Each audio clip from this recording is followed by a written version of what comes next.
Et le fameux patient zéro est donc toujours recherché. On s'interroge notamment sur le cas d'une base militaire, la base de Creil.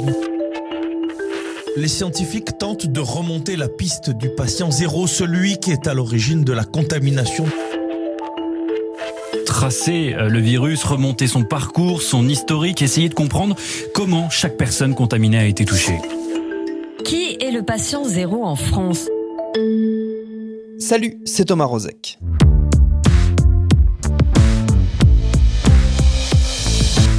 N'en déplaise au grand penseur oublié Manuel Valls, expliquer ça n'est pas toujours excuser. Comprendre ce qui nous arrive, quelle que soit la situation, remonter le fil des événements et des enchaînements pour saisir la façon dont les choses se sont mises en place, c'est aussi améliorer notre capacité collective à affronter demain des épreuves similaires un peu plus sereinement. C'est vrai, des attentats comme des catastrophes naturelles ou, au hasard, des épidémies. Le grand écueil dans tout ça, bien sûr, c'est que cette recherche de la trajectoire de nos problèmes vire à la quête de responsables, de coupables, de celles et ceux qui seraient à l'origine d'un tracas dont nous ne serions finalement que des victimes innocentes. C'est toute la complexité qui, à chaque fois, dans les cas de pandémie, accompagne la recherche de ce qu'on appelle généralement le patient zéro, à savoir le point de départ de tel ou tel foyer épidémique. À quoi il sert, ce cas initial, une fois qu'on l'a trouvé ?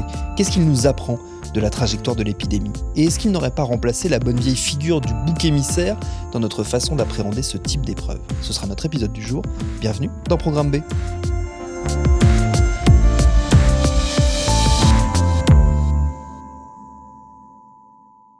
Pour en discuter, j'ai passé un coup de fil à quelqu'un qui n'a pas attendu l'épidémie actuelle pour s'intéresser à la question. Le docteur Luc Perrineau, il est médecin, diplômé en épidémiologie, auteur de nombreux livres sur l'histoire de la médecine, dont le dernier, paru aux éditions de la Découverte en mars 2020, croise pile nos réflexions puisqu'il s'appelle tout simplement Patient Zéro et propose une vingtaine d'histoires de ces malades particuliers, oubliés souvent, mais pourtant essentiels. J'ai commencé notre discussion en demandant à Luc Perrineau d'où ce concept de patient zéro nous venait. C'est un terme qui n'était pas utilisé par les médecins auparavant. Ce terme de patient zéro, ça a été popularisé lors du sida en 1980.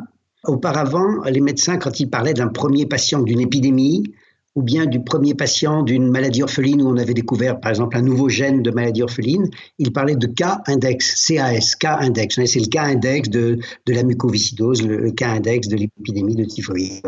Et lorsqu'il y a eu le sida, on a trouvé aux États-Unis un patient du nom de Gaëtan Dugas, qui est connu, je crois, de beaucoup de gens, et qui est considéré comme celui qui a contaminé pendant 1 ou 2 ans pratiquement un quart des Américains qui ont été contaminés par le sida. Voilà. Et donc, on l'avait appelé le super propagateur. Et il y a eu un journaliste ou un écrivain qui l'a appelé le patient zéro du sida. Voilà.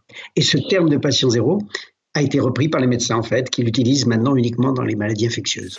La petite anecdote, c'est qu'il y a eu une erreur de reprise de l'histoire. Le patient O, il s'appelait O parce qu'il s'appelait Out of California, parce qu'il venait du Québec.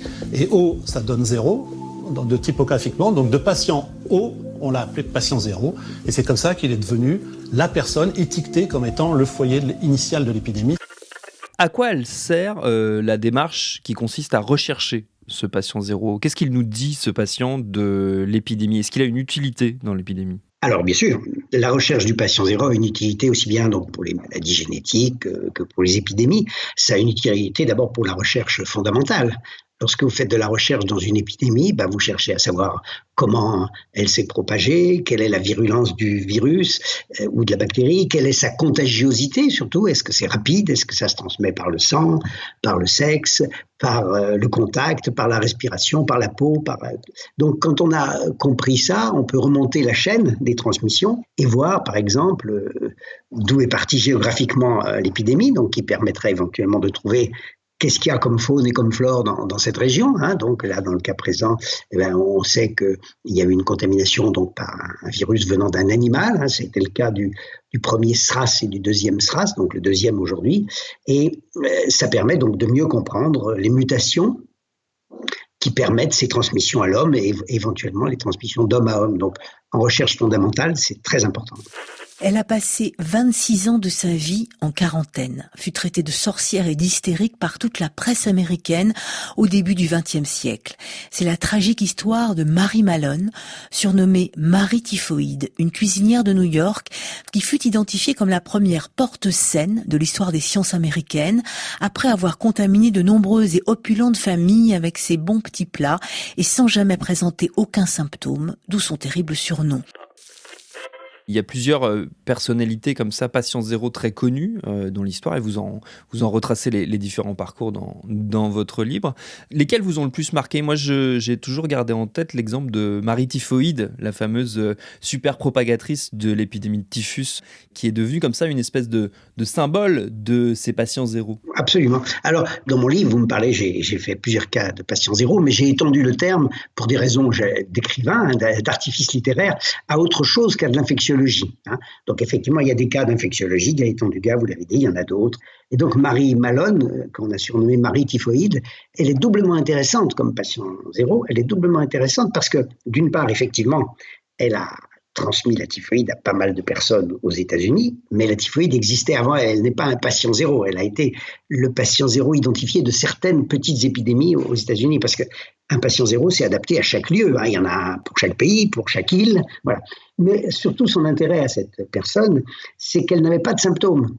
C'est-à-dire que c'est ce qu'on appelle un porteur sain, et ça, c'est très intéressant, elle est la première démonstration de ce qu'est un porteur sain, à savoir donc qu'une épidémie locale peut démarrer à partir de quelqu'un dont on ne peut même pas imaginer qu'il est malade. Dans la démarche qui consiste à raconter l'histoire de ces patients, il y avait aussi, je crois, le souci de rappeler que sans les malades, paradoxalement, qui sont ceux qu'on a tendance un peu à oublier dans ces histoires, sans les malades, la science ne progresse pas et la maladie n'est pas vaincue. Bien sûr, mais c'était le premier projet de mon livre qui a été écrit bien avant qu'apparaisse l'épidémie de coronavirus que vous connaissez. C'était justement de mettre en lumière, d'écrire un peu une histoire de la médecine à l'envers, dans l'autre sens, au lieu de parler des victoires des médecins, de dire que c'est d'abord des malades qui sont allés consulter, qui avaient des cas extraordinaires et qui ont rencontré un médecin. Il faut 3 paramètres pour qu'on crée une nouvelle maladie, j'allais dire, enfin pour qu'on crée dans le registre médical, la maladie existe, mais pour qu'on la mette, qu'on inclue une maladie dans la liste des maladies, il faut 3 paramètres. Il faut d'abord un patient, c'est pour ça qu'il ne faut pas l'oublier, c'est lui le premier. Il faut un médecin qui le rencontre, mais il faut surtout une technologie qui permette de confirmer qu'il y a telle ou telle maladie. Alors cette technologie, ça peut être une image, la tuberculose, on voit la caverne, après ça peut être une analyse biologique, etc.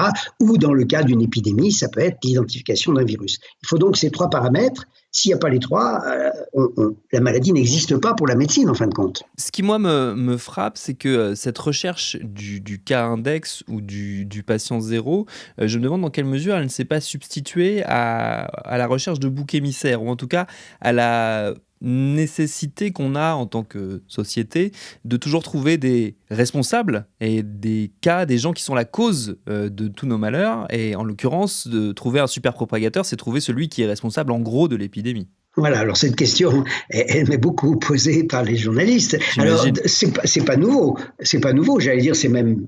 Alors d'abord, il faut séparer deux domaines, le domaine de la recherche fondamentale dont on vient de parler maintenant, et puis le domaine, j'allais dire, de l'aspect anecdotique, de l'aspect, effectivement, recherchons le coupable, qui intéresse beaucoup les médias, les lecteurs, qui intéresse tout le monde. Voilà. Alors, effectivement, ça a été de tout temps comme ça. On a pensé que c'était les sorcières qui avaient amené la peste. Dans un autre pays, c'était les juifs ou les protestants, bien sûr, qui étaient les coupables désignés pour la peste ou la variole. Après, ça a été on disait que pour la syphilis, après les voyages de Christophe Colomb, on disait que ça venait d'Amérique du Sud, et puis après, c'est les Américains qui disaient que ça venait d'Europe. Donc, c'est toujours l'étranger qui est coupable, de tout temps, et ça n'a pas changé, Cette crise sur le coronavirus a vu une libération d'une parole raciste. Par exemple, on a pu voir une femme se faire éjecter du train pendant les grèves, sous prétexte qu'elle était asiatique et potentiellement porteuse. On a vu un père de famille dire à son enfant de ne pas s'approcher de telle personne asiatique parce que porteuse du virus. Donc tout ça s'ajoute à un racisme, un terreau de racisme qui existe déjà, des clichés sur les asiatiques. Alors effectivement, là maintenant c'est devenu tellement précis qu'on n'accuse pas la sorcière. Hein. On peut accuser la marchande de poissons de Wuhan. C'est une personne qui devient identifiée. C'est-à-dire que là, c'est un peu dangereux, effectivement. Quand la personne est nommée, qu'elle a une identité, il y a un risque, effectivement. Il faut s'en prémunir contre ce risque, parce que c'est très dangereux. D'autant plus que le patient zéro est toujours provisoire, tant qu'on n'a pas trouvé celui d'avant, en fait. Hein.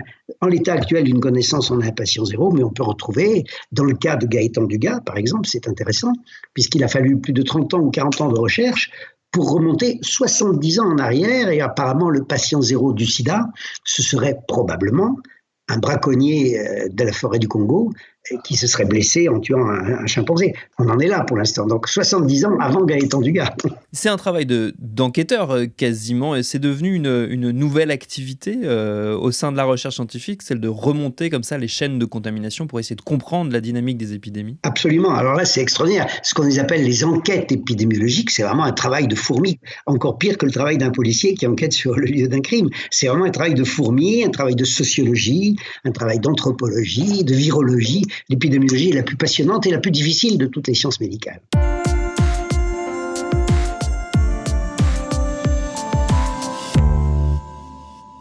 Ce qui est passionnant avec ces patients zéro, c'est qu'on peut élargir la réflexion au-delà des simples épidémies. C'est ce que vous faites d'ailleurs dans le livre, notamment pour parler du cancer. Je pense au cas d'Henrietta Lacks que vous décrivez. Est-ce qu'on peut expliquer un peu qui elle était et pourquoi son histoire est aussi passionnante ? Alors, j'ai pris le terme de patient zéro parce qu'il est très connu des médecins et de tout le monde, c'est pour faire le titre de mon livre, mais j'ai étendu ce terme de façon abusive, mais très explicitement à tous les premiers patients de quelque chose, entre guillemets. C'est d'une première théorie, d'une première épidémie, d'une première maladie orpheline, d'un premier traitement médical, ou au contraire de l'annulation d'une théorie. Donc j'ai raconté plein d'histoires, il y en a 25 en tout, histoires, et j'ai pris cette histoire de Henrietta Lacks, qui est effectivement une femme qui a eu un cancer foudroyant, un cancer du col de l'utérus foudroyant, très rare. Donc c'était à l'époque où on faisait déjà des analyses sur les cellules cancéreuses, et on avait mis ces cellules cancéreuses en culture, donc dans les laboratoires. Et miracle, d'habitude toutes les cellules cancéreuses ou pas d'ailleurs mouraient au bout de quelques jours ou semaines, et les cellules d'Henrietta Lacks étaient immortelles, elles ne sont jamais mortes, elles ont été cultivées, repiquées, replantées, reproduites en usine carrément, et aujourd'hui on a je ne sais pas combien de tonnes de cellules d'Henrietta Lacks qui servent à l'expérimentation parce que ce sont des cellules immortelles, voilà, donc tout à fait étrange.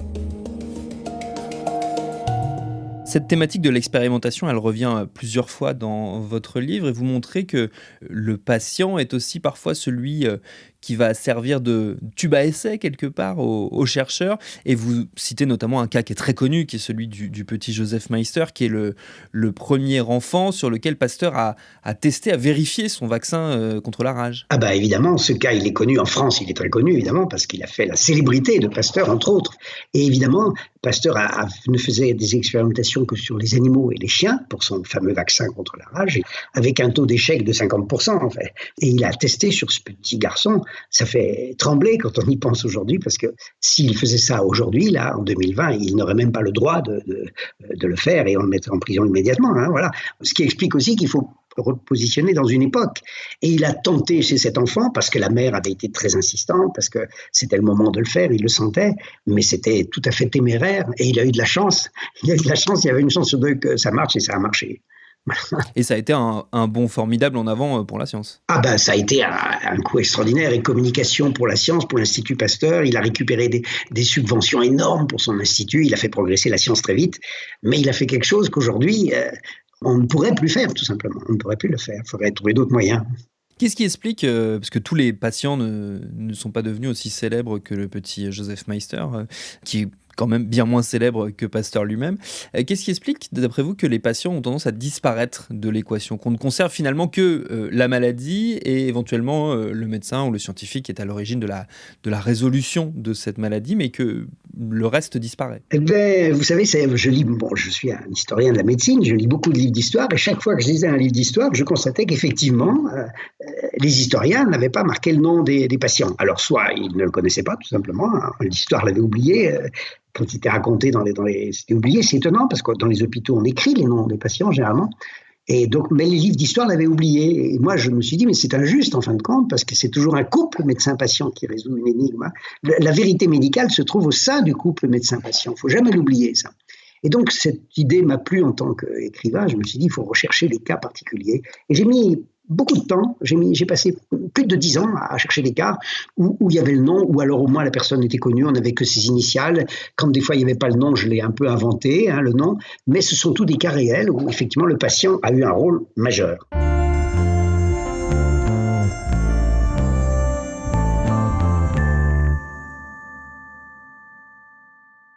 Pour en revenir à la situation qu'on traverse aujourd'hui, qu'est-ce que vous attendez, vous, en tant que, justement, passionné par ces histoires de trajectoire épidémiologique, qu'est-ce que vous attendez de la résolution éventuelle du chemin qu'a parcouru ce SRAS-CoV-2 qu'on est en train d'affronter ? Alors, cette épidémie n'est pas très nouvelle, ni dans le fond, ni dans la forme, j'allais dire. Dans la forme, c'est une virose respiratoire qui ressemble à beaucoup de viroses respiratoires qu'on a connues. Donc, les deux dernières, c'est la grippe de 57 et la grippe de 69. La grippe asiatique du sous-type H2N2 en 1956, la première à être suivie en temps réel par les laboratoires de virologie. Elle part de Chine, s'étend à Singapour, puis suit les routes terrestres et maritimes pour gagner la totalité du monde en 6 mois. On estime le nombre de morts à 1 million. Puis en 1968, la grippe de Hong Kong, un virus d'un nouveau genre, H3N2. Le virus apparaît en Asie centrale, mais il est identifié seulement lorsqu'il touche Hong Kong 5 mois plus tard. Le virus fait alors rapidement le tour du monde grâce à l'émergence d'un nouveau type de transport, l'aviation. Et puis au niveau du virus, c'est le même, à peu près le même que celui qui a eu lieu en 2003 à Hong Kong, le premier SRAS donc. Donc le virus, on le connaît déjà, il est d'une famille très connue, mais il se trouve que tous les autres virus, à part ces 2 ou 3, sont bénins. Ce sont des virus que vous avez chaque année et qui vous déclenchent un petit rhume, banal. Mais il y en a donc 2 ou 3, et dont celui-ci, le dernier, qui est un peu plus méchant, c'est la vérité. Donc c'est quelque chose qui n'est pas très nouveau. Ce qui est nouveau, c'est notre façon de réagir par rapport à ce virus. C'est sûr qu'il y a une 50aine d'années, au moment de la grippe donc de 69, qui a eu à peu près le même nombre de morts, eh bien, pas un journal n'en a parlé, les ministères n'ont pas déclenché aucun plan d'aucune sorte, et les médecins eux-mêmes ne se sont pas alarmés, ils ont considéré que c'était une mauvaise grippe plus que les autres années. Voilà. Là, vous avez vu comme moi la réaction tant des ministères que du grand public, que des médias, que des individus. Finalement, tout le monde est beaucoup plus inquiet d'une épidémie qu'il y a 50 ans. Voilà, c'est comme ça. Donc c'est plus, j'allais dire, une évolution de la société qu'une évolution de la maladie elle-même. Les épidémies virales, il y en a toujours eu, et il y en aura toujours, ça n'arrêtera jamais. Et je crois qu'il faut en informer les gens, ça n'arrêtera jamais. À quel rythme, je ne peux pas vous le dire, mais il y en aura toujours de nouvelles, toujours. Ce qui est frappant avec cette épidémie actuelle, comme avec les précédentes, j'imagine, et là je m'adresse plus aux passionnés de darwinisme que vous êtes, Luperino, c'est que cette épidémie, en tout cas dans la recherche des responsabilités, elle interroge notre rapport au vivant, parce que comme pour le SRAS de 2003, on suppose que c'est une maladie qui s'est transmise de l'animal à l'humain, puis de l'humain à l'humain. Ce qui donc nous interroge à notre rapport aux animaux et aux vivants. Bien sûr. Alors, il faut savoir que, encore une fois, rien n'est vraiment nouveau. Alors celle-ci, on en parle beaucoup, évidemment, c'est normal, elle nous préoccupe. Mais toutes les épidémies correspondent toujours à une rupture environnementale qui est une rupture du mode de vie. Alors on va faire très simple, on va résumer l'histoire, si vous voulez bien. La variole et la rougeole, elles ont suivi Christophe Colomb et ses bateaux et la traversée transatlantique. La peste, elle a suivi la route des épices et la route de la soie. Donc c'est bien les hommes qui ont modifié leur relation au monde, et au lieu de faire commerce que dans leur pays, ils ont fait des commerces intercontinentaux. Donc les maladies ont suivi. La grippe de 1918, elle a suivi les soldats de la guerre qui s'étaient mélangés sur tous les chantiers, qui sont rentrés chez eux. Donc ça suit toujours une rupture de mode de vie. La guerre de 14-18, on veut dire que c'est une rupture de mode de vie importante, plus que voilà.